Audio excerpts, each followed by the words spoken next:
Здравствуйте, в эфире обзор чрезвычайных происшествий, в студии Юрий Осипов. В Горном районе к реальному лишению свободы осужден опасный рецидивист, обвиняемый в причинении тяжкого вреда здоровью потерпевшего. Об этом сообщает прокуратура республики. Осужденный ранее судимый 47-летний мужчина. Установлено, что в декабре 2018 года в селе Бердигистях Горного Улуса во время пьянки обвиняемый несколько раз ударил ножом потерпевшего в грудь и живот. При изучении личности подсудимого установлено, что он ранее отбывал наказание в исправительной колонии. В его действиях усмотрели опасный рецидив преступлений. Он совершил нападение в период испытательного срока. Мужчине отменили условное осуждение и посадили на 5 лет в колонию строгого режима. В Иркутской области арестовали 4 обвиняемых в убийстве мужчины на автодороге Вилюй. Они обвиняются также в совершении ряда преступлений в ночное время с 22 на 23 февраля. По версии следствия, на участке федеральной автодороги Вилюй 4 молодых человека, вооруженные охотничьим ружьем, перегородили своим автомобилем дорогу и, направив оружие на водителя, заставили остановиться и выйти из машины. Один из нападавших произвел выстрел в спину водителя, от которого он скончался по дороге в больницу. Затем обвиняемые, угрожая убийством, выбили пассажиров из автомобиля, требуя у них деньги и ценности. В ходе нападения один из злоумышленников ударил ножом 21-летнюю девушку. Нападавшие скрылись на машине потерпевшего, оставив свою на месте преступления. Мужчины, двигаясь в сторону города Братска, предприняли еще одну попытку угона, открыв стрельбу. Водителю внедорожника удалось скрыться, после чего он сообщил о случившемся в полицию. Подозреваемые оставили угнанный автомобиль и пересели на такси. Задержанные уроженцы города Братска и Братского района в возрасте от 23 до 29 лет. Установлено, что ранее они привлекались к уголовной ответственности. Расследование уголовного дела продолжается.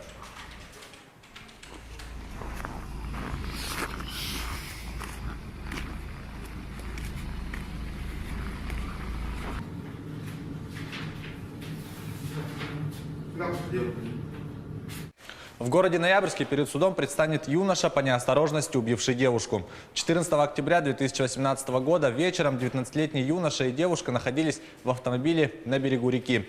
Обвиняемый, находясь в состоянии алкогольного опьянения, снял машину с ручного тормоза, после чего ногой стал удерживать педаль нажатой. В какой-то момент юноша отвлекся и отпустил педаль тормоза. В результате машина скатилась в воду. Юноша, открыв заднюю дверь в салоне, смог выбраться на поверхность, а девушка утонула. Обвиняемый полностью признал свою вину. Машина ВАЗ-21013 установлена в условно обозначенной точке. Двигатель автомобиля выключен. Автомобиль коробка передач находится в нейтральном положении. Стояночный тормоз опущен под колесами автомобиля. Предметов, препятствующих движению, не находится. Ни одна из педалей не нажата. Движение автомобиля не происходит. Далее, значит, автомобилю будет придано ускорение путем толкания его вперед. Автомобиль начинает движение.